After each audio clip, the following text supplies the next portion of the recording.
betapa lemahnya kita. Suruh nyium siku sendiri aja nggak bisa. Betul. Ini pasti lagi nyobain yang Coba masa ya, iya sih? coba Masa ya. iya? Bisa nggak? Nggak bisa. Nggak bisa loh. Nih, sikunya. Hanya Anda stres juga di akhiran namanya. Kok kosong terus gitu. Mana saya Iya, punya? mana? Karena itu banyaklah menanam lah. Karena dunia itu tempat meninggal, bukan tempat tinggal.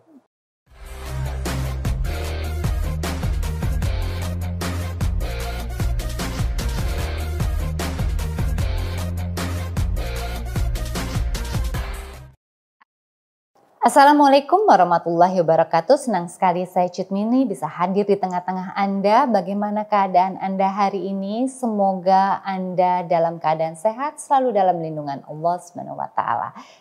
Senang sekali saya bisa bersama Anda di siang hari ini di acara Haya Online Festival 2021. Temukan berbagai inspirasi kebaikan dari CMB Niaga Syariah. Dan sekarang saya akan ada bintang tamu di acara Inspiring Talk Show ini. Dan kalian mungkin tahu karena sudah terkenal banget di anak-anak milenial zaman sekarang, Habib Hussein Jafar. Assalamualaikum warahmatullahi wabarakatuh. Apa kabar? Kabar baik, alhamdulillah. Sehat? Alhamdulillah sehat. Alhamdulillah masih sehat. Senang sekali saya akhirnya bisa bisa bertemu dengan, saya manggilnya apa nih? Habib Hussein Jafar? Semuanya Habib Hussein Jafar. Terserah panggilnya apa. Biasanya dipanggilnya Habib. Oke. Seperti yang mungkin sering dibicarakan oleh Bapak Jafar, Iya. Ya kan? Bapak Jafar yang sering diobrolkan mungkin dari saat selesai subuh, selesai isya, meminta anak-anaknya untuk ngobrol bareng selama 2 jam sampai akhirnya pembicaraan itu pembicaraan yang sangat universal. Mungkin Bapak bisa selalu bercerita tentang apa yang ia ketahui kepada anak-anaknya di saat Habib kecil. Mohon maaf sebelum, Papa masih ada? Masih ada. Sampai sekarang kah pembicaraan itu masih terjaga? Masih, pembicaraan itu masih. Setiap ketemu kita debat selalu. Dan tidak selamanya baik. Karena tidak selamanya baik dalam berdebat, kita itu seperti 2 orang yang musuhan gitu. Jadi kayak sudah, baru setelah selesai debat, gue masih bapak lu loh, kira-kira begitu gitu. Ketika berdebat, kita itu seolah-olah setara. Persis seperti kalau di tradisi NU itu ada Bahsul Masail, itu lembaga atau forum untuk membahas kajian-kajian keagamaan. Hukumnya ini apa, hukumnya itu apa. Itu antara santri dan kiai, itu bisa jadi kayak setara ketika ngomong, ketika beradu argumen. Nah, saya dengan ayah saya gitu. Sekarang itu kalau ketemu ada aja ngomongin segala hal itu dan seolah-olah kami setara gitu. Masya Allah. Nah, jadi dan ayah saya tidak pernah menyebut itu sebagai kekurang ajaran dan saya tidak pernah melakukan itu atas dasar mau sok atau kurang ajar.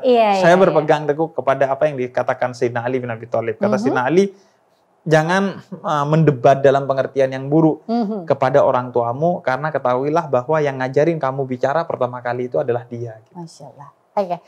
Sebenarnya dari pembicaraan kita siang hari ini adalah saya tuh sangat senang sekali apa yang diajarkan Bapak kepada Habib ya gitu. Karena Bapak itu mungkin sekarang ini dengan adanya orang tua dan anak mungkin orang tua dan anak tidak mengikuti seiring sejalan. Tapi Bapak tuh mengikuti Habib dari kecil gitu. Sampai akhirnya bisa menentukan, oke, kamu kesini. Sampai Habib pernah bercerita, cita-cita itu juga ditulis oleh Bapak. Ditulis oleh Bapak dan pakai tangan beliau sendiri. Cita-citanya adalah ingin menjadi ulama intelektual. Atau ulama rasional. Jadi kenapa?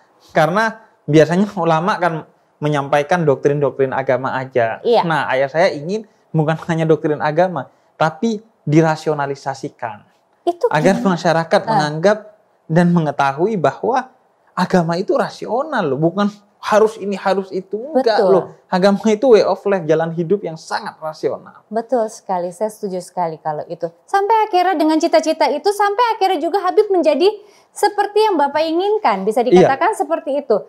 kalau kita mengatakan penyesalan, Habib sempat menjawab ada penyesalan sedikit.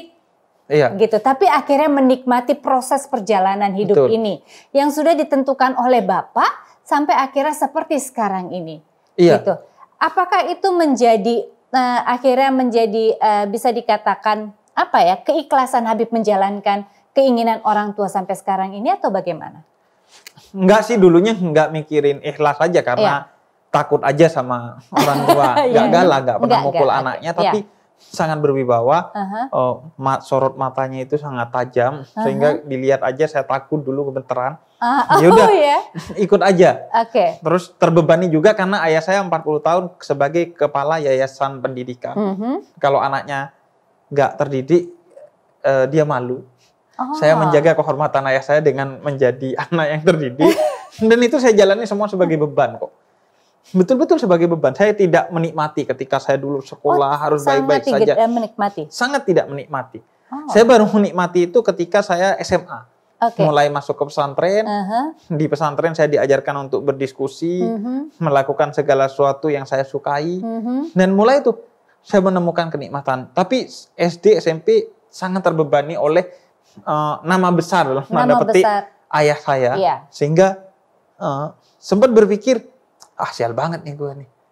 Lahir dari seorang yang sudah memberikan beban kepada anak-anaknya gitu. Kayak misalnya malam-malam di bulan Ramadan, itu semua anak di kampung saya itu main bola di tengah jalan, di jalan raya. Karena jalan raya lagi sepi kalau tengah malam.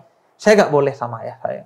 Karena itu gak benar, kata beliau. Itu gak baik, kamu harus menjadi contoh. Karena kamu anaknya seorang ketua yayasan. Akhirnya ya udah. Ya kesel sih, menjalani itu semua terus terang kesel. Baru kemudian berangsur-angsur setelah SMA, saya merasakan kemanfaatan dari apa yang sudah diberikan sebagai edukasi oleh Bapak itu. Misalnya, saya mulai memetik buahnya. Ternyata teman-teman saya yang dulu gak sekolah, nasibnya terlihat mulai buruk kayaknya.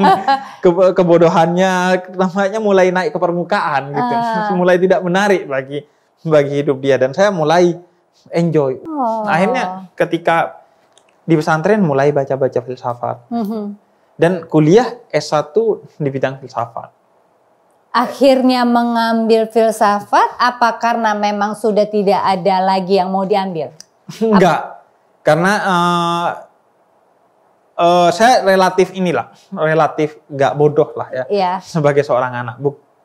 Dulu ketika SMA bacaannya filsafat ketika bodoh dong. Aduh Habib. Ketika SMA itu misalnya kepala sekolah saya meminta saya masuk IPA. Karena lumayan pintar matematika, fisika, kimia. Tapi saya milih IPS. Karena kata saya kalau IPA saya nggak bisa masuk filsafat. Dan bagi saya IPA itu nggak asik, sempit dan lain sebagainya, eksakta itu. Tapi saya memilih IPS karena mau ke filsafat. Kemudian ketika dulu itu SPMB, saya memilih filsafat. Dan kayaknya saya satu-satunya atau sedikit dari mahasiswa filsafat yang memilih filsafat. Bahkan seingat saya di kelas itu dulu hanya belasan dan yang lulus hanya 7 orang. Jadi sebenarnya sangat tidak menarik sebagai ilmu. Tapi saya melihat itu bukan ilmu, tapi induk ilmu pengetahuan. Seperti akal kita diasah aja untuk mikirin hal-hal yang berat banget padahal gak penting. Sehingga ketika harus menghadapi kenyataan hidup yang tidak begitu berat dan sangat penting, kita gampang aja menghadapinya gitu. Karena yang gak penting aja pernah kita pikirin secara berat gitu. Apalagi yang penting dan gak begitu berat. Jadi kita terasa ringan aja mikirin segala sesuatu gitu. Itu bagi saya kunci belajar filsafat. Karena itu semua tokoh-tokoh besar di bidangnya itu biasanya adalah pengkaji filsafat sebelumnya. Misalnya Sigmund Freud, bapak psikologi, itu filosof sebelumnya. Kemudian Adam Smith, bapak ekonomi, beliau juga seorang filosof. Rata-rata orang yang besar di bidangnya masing-masing dulunya belajar filsafat. Otaknya ditajemin dulu, kemudian baru dia masuk ke bidang-bidang lain. Gitu. Bidang-bidang lain, otaknya ditajemin dulu, baru masuk bidang-bidang lain. Sampai akhirnya Habib sendiri juga menjadi seorang penulis, apa karena karena memang sudah banyak membaca buku, sudah banyak pengetahuannya sehingga akhirnya sehingga tangan itu ingin menulis mencoret sesuatu. Karena lagi-lagi Bapak, karena saya gak apa-apa lah, toh semua ini dari ayah saya nih. Betul. 70% terpengaruh dari ayah. Ayah saya itu menulis, punya mesin ketik. Dan dulu saya sering tuh mainin mesin ketiknya gitu. Nulis dan mulai ngirim-ngirim tulisan ke majalah-majalahnya remaja. Yang mulai masuk majalah itu kelas 2 SMA. Itu pun di majalah agama. Nama majalahnya Cahaya Nabawi, saya ingat. Cahaya Nabawi. Dan bercerita tentang Salman Al-Farisi, sahabat Nabi yang rasional. Itu pertama tulisan? Pertama, karena pengaruh filsafat itu. Saya suka kepada Salman Al-Farisi karena dulunya dia seorang penyembah api dari Persia. Kemudian masuk Islam karena berdiskusi secara rasional dengan Nabi Muhammad. Dia dulu Zoroaster gitu. Jadi suka dan ditulis, masuk majalah. Dapat duit 100.000. 100.000. Ditaruh di tengah majalah, di tempat majalah tulisan kita dimuat. Kemudian saya buka, wah 100.000 bayang. Padahal 75.000 sebulan. Iya. Maka bulan itu saya jadi crazy rich di pesantren saya. Langsung saya pergi kemana-mana. Pergi kemana-mana? Kemana pergi? Yang bisa gitu. Hari Jumat bisa keluar. Oke. Kalau keluar kota bisa izin dari hari Kamis, tapi syaratnya 3 bulan sekali kalau nggak salah. Akhirnya saya pergi ke Malang waktu itu. Kemudian mainan internet di Malang. Kemudian pakai disket tuh ngirim-ngirimin tulisan yang sudah saya tulis di pesantren. Tulis tangan, ditulis lagi, diketik lagi, kemudian dikirim-kirimin. Itu aja sih. Itu aja, oke. Kok bisa jadi pendakwah tuh asal mulanya gimana? Sebenarnya dari menulis, yang ditulis itu semua tentang keislaman. Dari 16 tahun yang lalu lah menulis tuh. Kemudian tapi karena eranya bergerak ke YouTube, akhirnya jadi konten kreator di YouTube, tetap di bidang dakwah. Jadi dari awal 16 tahun yang lalu nulisnya itu tentang dakwah. Tulisan pertama tentang sahabat Salman Al-Farisi. Tulisan kedua kelas 3 SMA di koran nasional, nama korannya Suara Karya. Judulnya tentang bencana alam perspektif agama. Jadi gimana agama melihat bencana alam. Jadi dari dulu emang dakwah karena memang ayah ingin anaknya ini menjadi pendakwah. Karena ayah saya pengen jadi pendakwah, pengen jadi ulama, tapi nggak bisa kesampaian karena nggak bisa sekolah karena seorang yatim yang ayahnya meninggal dan dia harus menjaga ibunya, sehingga dia nggak bisa kemana-mana. Akhirnya anaknya yang kemudian disuges, tidak pernah dipaksa, tapi disugesti, mau nggak kalau jadi pendakwah gitu. Ya udah, akhirnya menjalani. Sempat juga saya mendengar bahwasannya ada kata-kata yang saya senang sekali waktu itu kakek ya.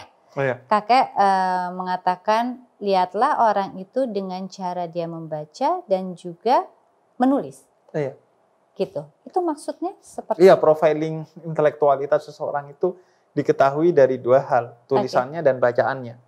Di zaman itu masih gak ada ghostwriter ya. Kalau sekarang ghostwriter kayaknya kurang valid akhirnya. Kalau membaca tulisan belum tentu ini ditulis sendiri oleh dia gitu. Tapi paling tidak dia mau mengatakan bahwa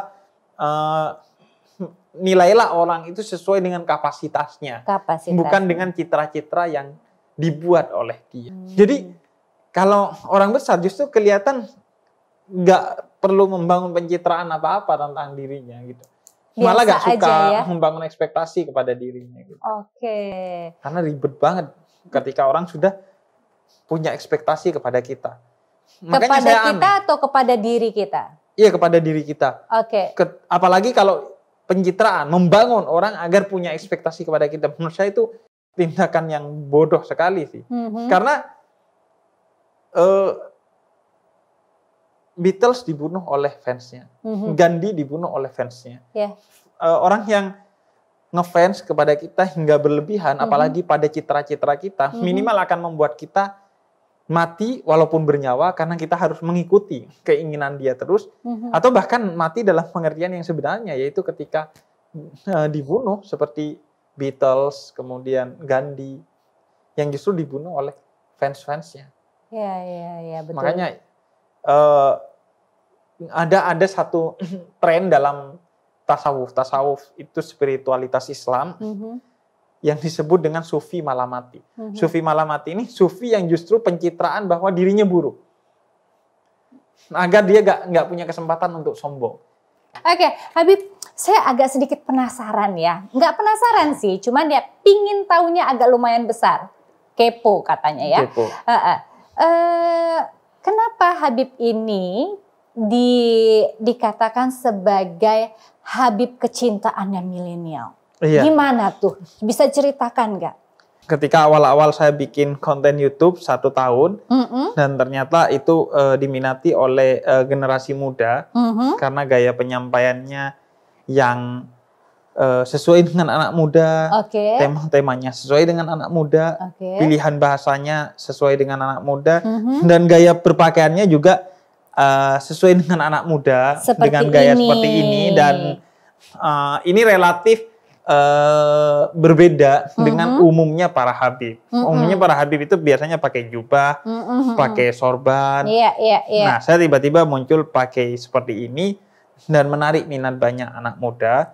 Maka kemudian ketika mau bikin liputan tentang sosok ustadz milenial, maka kemudian kata saya bukan ustadz. Saya itu masih murid, masih belajar, dan saya nggak pernah menganggap ini adalah pengajaran kepada orang lain. Saya hanya sharing kok di jeda nulis. Berbagi ilmu. Berbagi apa yang saya ingin sampaikan dan saya ketahui. Kalau gitu gimana ya? Akhirnya ya udah gitu. Saya ada nih ustadz milenial, ada teman saya ustadz milenial. Akhirnya saya ajak di satu acara di mana saya mengisi dan ustadz milenial ini juga mengisi. Pas di acara itu si ustadz ini juga lagi sibuk, dan akhirnya nggak dapat kesempatan untuk wawancara. Nggak dapat jadwal. Betul. Nah, akhirnya yaudah deh wawancarai saya, tapi jangan sebut saya ustadz, gimana? Kalau gitu Habib aja gimana?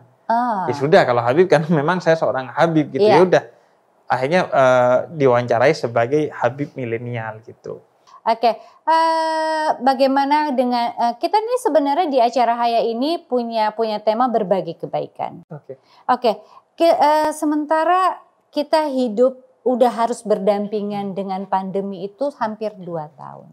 Bagaimana caranya kita berbagi kebaikan dengan keadaan seperti sekarang? Berbagi kebaikan itu menurut saya adalah job desk utama kita lah sebagai manusia secara umum, sebagai umat Nabi Muhammad secara khusus. Apa kebaikan apa aja yang bisa membahagiakan orang lain? Yang paling kecil kata Nabi adalah kalau kamu tidak bisa membahagiakan atau berbuat baik kepada orang, minimal tidak berbuat jahat dan tidak mengganggu, tidak bikin sedih orang lain. Itu paling minimal. Udah gak ganggu minimal. Yang kedua, hal-hal kecil yang kemudian dalam Islam disebut sedekah. Misalnya tersenyum. Tersenyum itu sedekah. Kemudian berbagi ilmu di media sosial, berbagi like, berbagi share di media sosial. Bayangin betapa senangnya influencer itu ketika kamu kasih like gitu. Dan itu sudah pahala besar bagi kamu karena sudah membahagiakan orang lain. Asalkan yang di like memang yang pantas di like, bukan yang buruk gitu. Hanya kamu ngefans buta aja kepada dia gitu.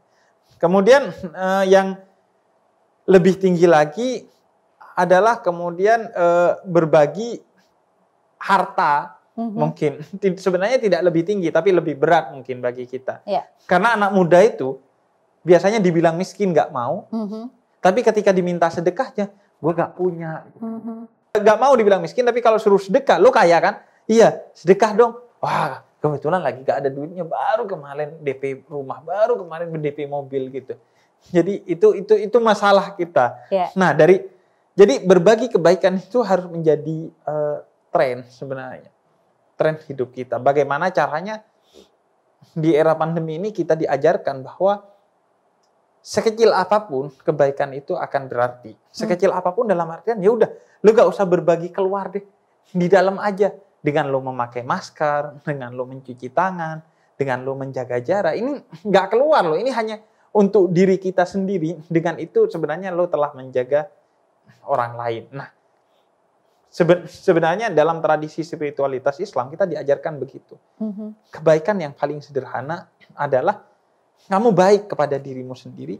Itu akan dengan sendirinya akan menjadi kebaikan bagi orang lain. Misalnya Sufi itu pernah berkata gini, ketika saya umur 20 tahun, 10 tahun saya ingin mengubah dunia.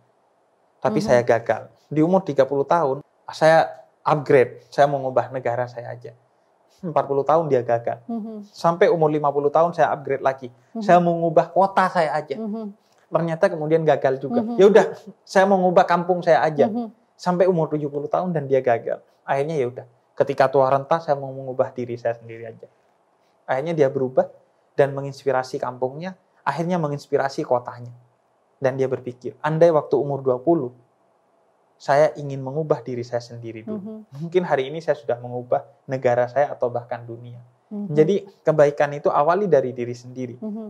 Karena itu kita diwanti-wanti oleh Al-Quran, lima taquluna ma la taf'alun. Jangan berbuat baik kepada orang lain yang kamu belum menjalankannya. Jadi ya udah, kebaikan itu diawali dari diri sendiri, ke dalam dulu. Jangan sibuk dengan aib orang lain, tapi sibukkan dengan aib diri sendiri. Kemudian jangan sibuk menilai kebaikan orang lain, sibuk menilai, mengkalkulasi kebaikan diri sendiri. Dengan begitu sebenarnya kita sudah berbuat baik kepada orang lain. Makanya kata Quran, ku anfusakum wa ahlikum naro. Jaga dirimu dan keluargamu aja dari api neraka.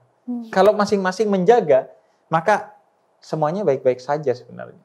Masalahnya kan kita itu sering lupa kepada diri sendiri, tapi sok ngurusi kebaikannya orang lain, menuding orang lain dan lain sebagainya.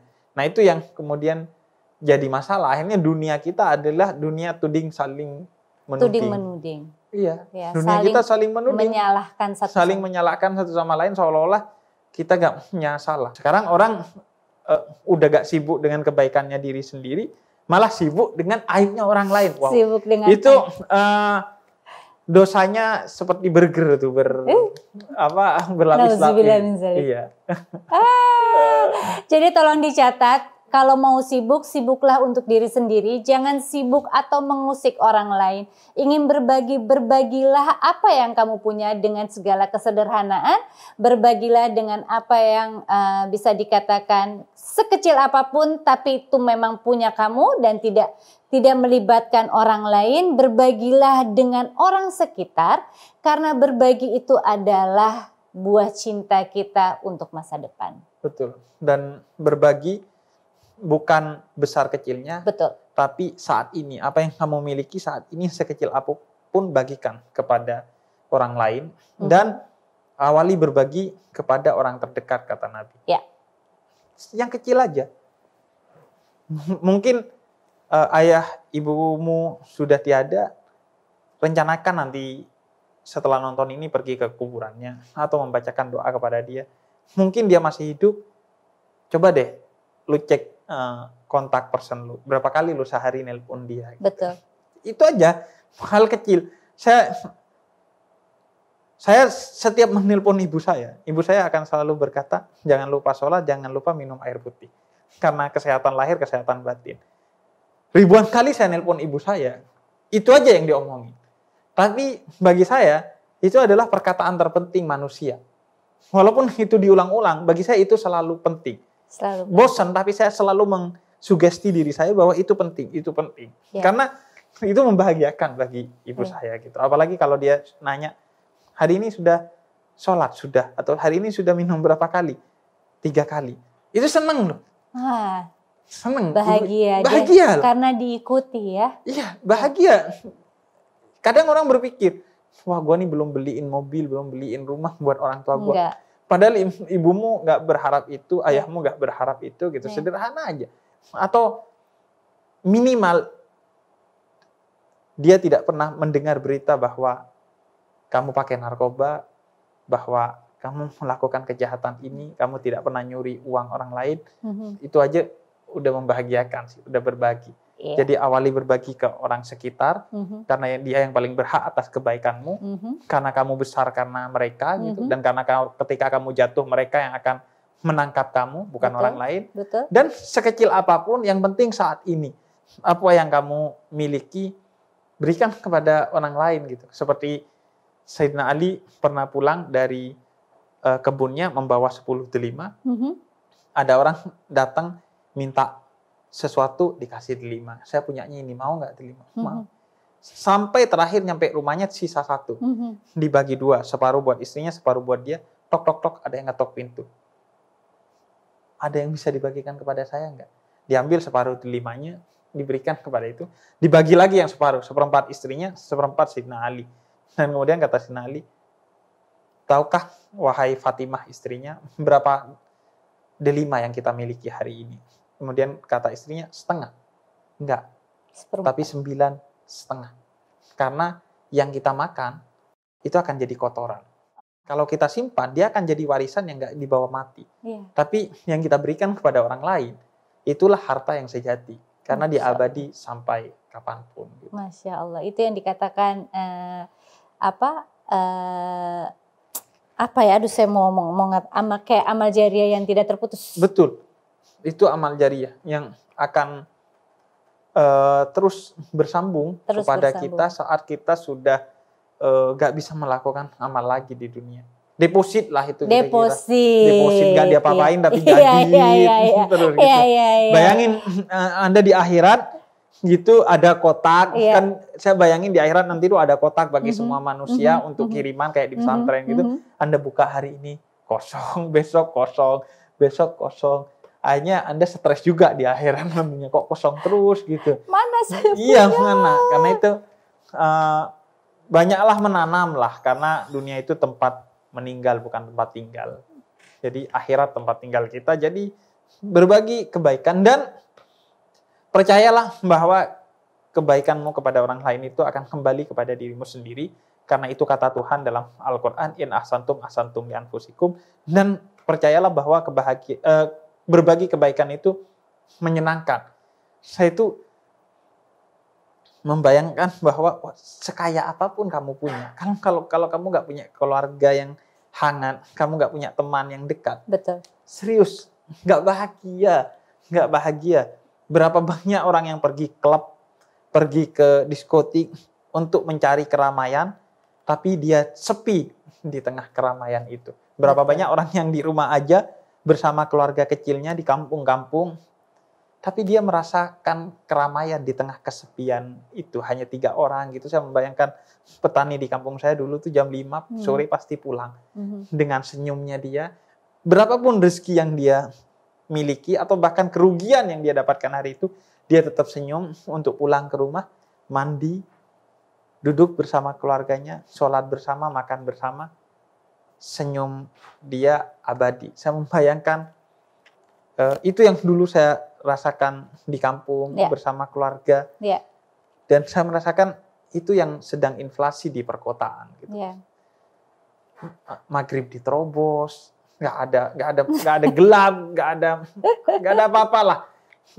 Kemudian kayak kita akhirnya nggak punya kontrol atas diri kita. Kita dikontrol oleh kesibukan kita, oleh handphone kita, oleh semua yang sebenarnya apa pentingnya gitu. Maka kebaikan itu yang seharusnya difestivalkan gitu, bukan keburukan, bukan dosa, bukan kemewahan, tapi kebaikan itu. Kemewahan, kesederhanaan hanyalah kata, tapi kebahagiaan yang sesungguhnya yang kita rasakan di hati kita. Betul. Itulah yang akan kita bawa nantinya. Oke, Habib, kalau gitu kita agak tadi pembicaraan kita juga agak sedikit bukannya berat, tapi memang pelajaran yang banyak, terutama buat diri saya. Kita harus tetap berbuat baik dengan siapapun. Bentuknya seperti apa itu hanya kita yang tahu. Jadi sekarang saya agak ingin sedikit mencoba Habib nih untuk menjawab pertanyaan dengan cepat. Oke. Siap? Siap. Oke. Pertanyaan pertama, menjadi penulis atau YouTuber? Penulis. Lebih suka makanan manis atau pedas? Manis. Tahu isi atau tahu kecap? Tahu isi. Baca buku bahasa Arab atau Arab gundul? Bahasa Arab. Bahasa Arab. Mie rebus atau mie goreng? Mie goreng. Ke laut atau ke hutan? Ke hutan. Ke hutan. Berkuda atau memanah? Berkuda. Kopi atau teh? Teh. Bahasa Indonesia atau bahasa Arab? Bahasa Indonesia. Hitam atau putih? Putih. Alhamdulillah, cepet juga jawabnya Habib. Ya. Kita kasih tepuk tangan dulu buat Habib. Dimintai pertanggungjawaban nggak atas pertanyaan itu? Oke, nah satu pertanyaan lagi untuk Habib. Mungkin satu bisa juga dua, bisa juga tiga, tergantung pembicaraan kita dengan pertanyaan yang berikut ini. Pengertian syariah, bagaimana cara kita mengimplementasikan kata syariah itu? Syariah itu secara bahasa dalam bahasa Arab artinya jalan. Jalan. Jalan. Jalan apa? Jalan yang diberikan oleh Tuhan atas cintanya Tuhan kepada kita untuk menemui Tuhan. Semua orang mengenal Tuhan dengan hatinya tanpa agama sekalipun. Karena di dalam setiap hati manusia ada cahaya Tuhan yang mengantarkan dia kepada Tuhan. Tapi jalan menuju Tuhan itu tidak diketahui oleh hati kita. Bagaimana kita mendekat kepada Tuhan, bagaimana kita sampai kepada Tuhan, itu tidak diketahui oleh manusia. Karena itu diutus Nabi Muhammad membawa syariat. Syariat itu jalan untuk menuju kepada Tuhan. Sama aja kayak kita tahu nih jodoh kita sebenarnya siapa, tapi jalan menuju jodoh kita nggak tahu. Akhirnya ketika ketemu baru, oh ya ini jodoh kita. Kita merasakan itu. Ada kehangatan di dada kita, ada fresh di kepala kita. Oh ya ini jodoh saya gitu. Nah, tapi jalannya kan bisa melalui media sosial, melalui diperkenalkan teman dan lain sebagainya. Panjang jalannya. Nah, syariat itu adalah jalan.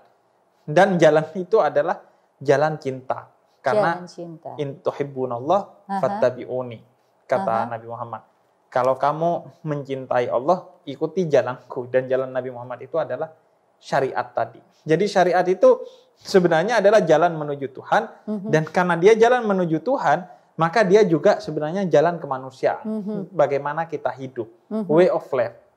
Kalau kita hidup sesuai dengan syariat, insya Allah kita bukan hanya sukses dunia, sukses akhirat juga. Oke, berarti bersama CMB Niaga Syariah, kita tidak hanya sukses di dunia, kita juga akan insya Allah sukses di akhirat. Sukses di akhirat. Sukses di akhirat. Bismillah, insya Allah. Amin, semoga. Kayaknya waktu kita sudah menipis nih Habib, bisa dikasih ringkasan nggak untuk para penonton podcast kita siang hari ini, ringkasan sedikit mengenai berbagai kebaikan dan yang lainnya menurut Habib? Iya, bagi saya nyawa manusia itu adalah kebaikan yang dia lakukan. Seberapa panjang nyawanya adalah seberapa besar kebaikan yang dia lakukan. Semakin banyak kebaikan yang dia lakukan, maka semakin aman juga posisi dia di akhirat. Jadi manusia itu tergantung kebaikan yang dilakukannya. Manusia yang memiliki banyak kebaikan, maka dia akan memiliki banyak legacy. Manusia yang banyak legasinya, dia akan dikenal jauh lebih lama dari hidupnya dia. Jadi bukan hanya nyawa di akhirat nanti, tergantung kepada kebaikan kita, di dunia juga. Semakin banyak kebaikannya, semakin panjang nyawanya. Bahkan walaupun sudah meninggal, Sunan Ampel sampai sekarang masih terkenal. Nabi Muhammad sampai sekarang masih terkenal. Tokoh-tokoh agama lain juga sampai sekarang masih terkenal. Yang kebaikannya banyak gitu. Tapi kalau kamu tidak memiliki kebaikan, mungkin kamu hanya ditahlilin 3 hari doang. Setelah itu dilupakan. Mentok 7 hari doang kamu ditahlilin. Setelah itu dilupakan. Jadi nyawamu tergantung kepada kebaikan yang kamu lakukan. Dan jangan mengira bahwa kebaikan yang kamu lakukan itu untuk orang lain. Tapi semua kebaikan kepada siapapun kamu lakukan itu sebenarnya kepada dirimu sendiri. Hanya saja sering kamu tidak sadar mungkin bahwa di tengah pandemi ini kamu gak pernah terinfeksi COVID-19. Kamu gak sadar mungkin itu dari kebaikan yang pernah kamu tanam dulu. Kamu pernah selamat dari kecelakaan, mungkin kamu gak sadar itu dari kebaikan yang pernah kamu lakukan dulu. Karena salah satu fungsi kebaikan adalah tolak bala. Kamu menemukan jodoh terbaik, mendapatkan anak yang soleh-soleha, tidak sepenuhnya itu karena kerjamu, tapi karena kerja kebaikan yang pernah kamu lakukan sehingga Tuhan turun tangan. Karena kalau kerjamu, itu mustahil. kita yang sangat lemah ini mustahil bisa mengerjakan semua itu. Nggak usah jauh-jauh deh. Betapa lemahnya kita. Suruh nyium siku sendiri aja nggak bisa. Betul. Ini pasti lagi nyobain yang namanya. Coba ya, iya sih? Coba ya. Bisa nggak? Nggak bisa. Nggak bisa loh. Nih, siku Anda dicium tuh nggak bisa. Betapa lemahnya Anda gitu. Ya. Jadi jangan mengira bahwa semua kebaikan yang Anda rasakan saat ini dan masa depan itu karena investasi yang Anda lakukan. Bukan saya menyekolahkan dan lain sebagainya. Enggak, tapi karena kebaikan yang Anda tanam. Mungkin kepada orang lain, tapi kebaikannya itu mengalir kepada anakmu. Sehingga anakmu nggak kurang ajar kepada kamu, membanggakan kepada kamu, dan lain sebagainya. Karena itu, hiduplah dalam kebaikan. Dan kebaikan yang paling mendasar itu adalah syariat. Syariat itu yang paling mendasar. Misalnya, berbagi yang paling sedikit adalah 2,5%, yaitu zakat. Tapi apakah berbagi itu 2,5% selesai? Enggak, kata Nabi, berbagilah sampai 40 tetanggamu, ke kanan, ke kiri, ke depan, ke belakang, itu tidak kelaparan. Bahkan kalau sekarang kamu hidup di apartemen, ke atas dan ke bawah juga. Cuman karena di zaman Nabi gak ada apartemen, Nabi bilang kanan, kiri, depan, belakang doang. Jadi zakat itu tapal batas paling pendek. Kalau zakat aja kamu langgar, berarti kamu itu betul-betul buruk sekali. Jadi syariat itu tapal batas paling pendek. Selebihnya lakukanlah kebaikan melebihi dari yang Tuhan telah tetapkan dalam syariat itu. Karena itu dalam spiritualitas Islam ada yang namanya tarekat. Setelah kamu melakukan syariat, nambah dengan melakukan tarekat, yaitu hal-hal yang sunnah, hal-hal kebaikan yang sifatnya universal, yang walaupun Tuhan nggak wajibkan, tapi itu baik, lakukanlah itu semua. Intinya berbuatlah kebaikan dimanapun, kapanpun, dengan siapapun, seikhlas mungkin, karena itulah yang akan membawa kita sampai nanti. Jadilah manusia yang dikenal dengan kebaikannya, bukan dikenal dengan apa yang dia punya dan siapa dia. Satu pertanyaan lagi, CIMB Niaga Syariah itu punya tagline CIMB Niaga Syariah untuk semua. Menurut Habib, apa sih makna atau pandangan dari tagline itu sendiri? Iya, Islam itu dengan segala syariatnya, tapi dia rahmatan lil alamin, rahmat bagi semesta. Jadi ketika kamu melakukan syariat, sebenarnya itu bukan untuk sesama muslim saja, tapi untuk semuanya, kebaikannya. Maka jadilah manusia yang rahmatnya bagi semesta alam, bagi siapapun. Karena itu dalam Islam, kalau kamu tidak punya alasan untuk berbuat baik kepada satu orang karena bukan seagama, maka ketahuilah bahwa dia adalah saudara sebangsa. Kalau dia bukan seagama dan sebangsa, maka dia adalah saudaramu dalam kemanusiaan. Kalau dia bukan manusia, maka dia adalah saudaramu sesama makhluk Tuhan. Jadi, lakukanlah kebaikan itu kepada semua. Dan semakin kamu taat kepada syariat, seharusnya kamu semakin menjadi manusia yang baik kepada sesama. Karena itu kita mengenal Nabi Muhammad, seorang yang paling taat kepada syariat, tapi kebaikannya mengalir kemana saja, hingga ke musuh-musuhnya. Musuh-musuhnya pun merasakan kebaikannya. Musuhnya memang tidak memeluk Islam. Musuhnya memang membenci dia. Tapi musuhnya tidak bisa meragukan kebaikan yang dilakukan oleh Nabi. Bahkan dia sendiri yang merasakan kebaikan Nabi. Berapa banyak orang yang membenci Nabi, tapi mengakui bahwa emang dia orang baik sih, tapi gue benci dia sih. itu agak aneh. Itu pilihan sebenarnya. Gue benci tapi gue mengakui kebaikannya ya. Betul. Sekarang mau pilih yang mana nih? Bingung. Betul. Sebagian akhirnya terpukau dan masuk Islam, sebagian tetap kok. Tapi mengakui bahwa Nabi Muhammad itu orang baik, diakui. Karena itu beliau dapat gelar Al-Amin, yang terpercaya itu bukan dari Muslim, dari manusia-manusia umum pada saat itu. Jadi semakin kamu memegang syariat, semakin baiklah kepada orang lain.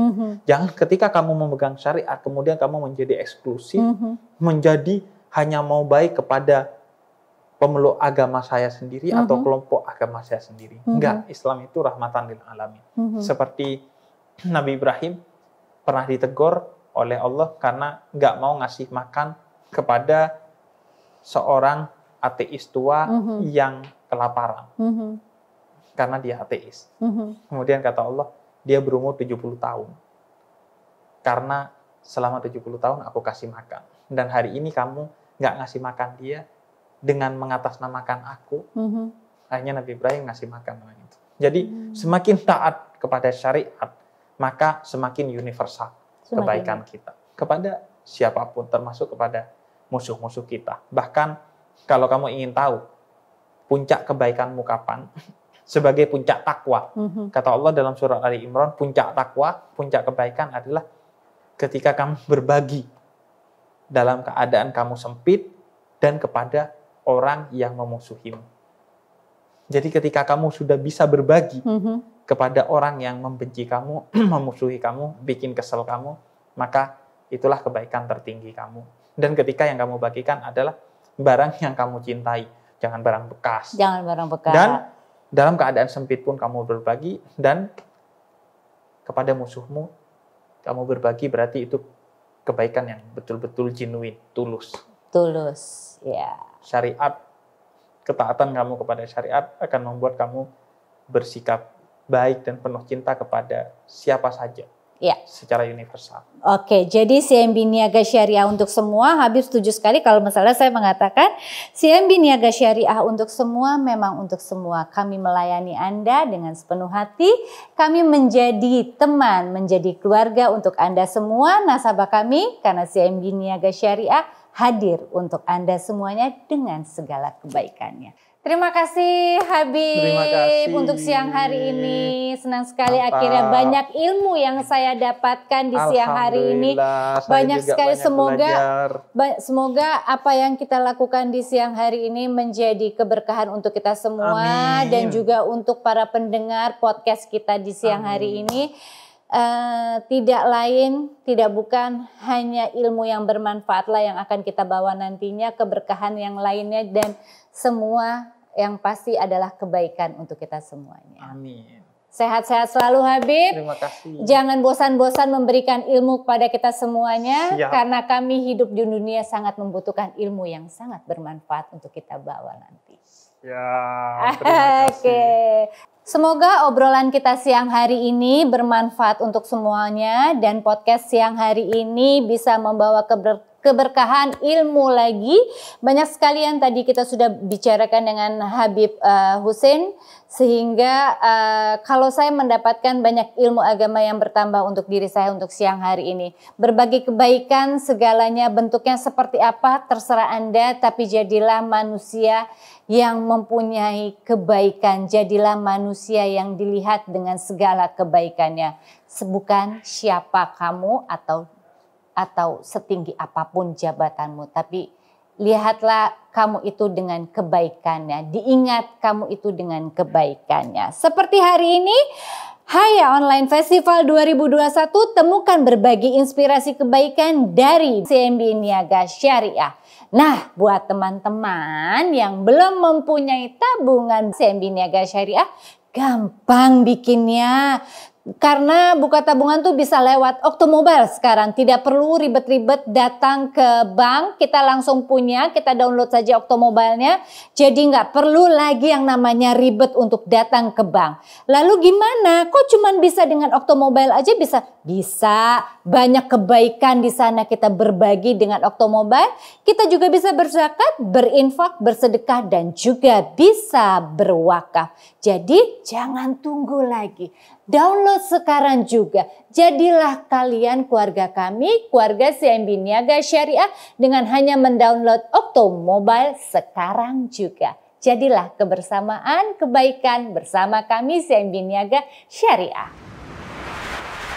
Saya Cutmini mundur pamit. Insya Allah kita ketemu lagi di lain waktu dan di lain kesempatan. Wassalamualaikum warahmatullahi wabarakatuh. Tetap jaga kesehatan Anda.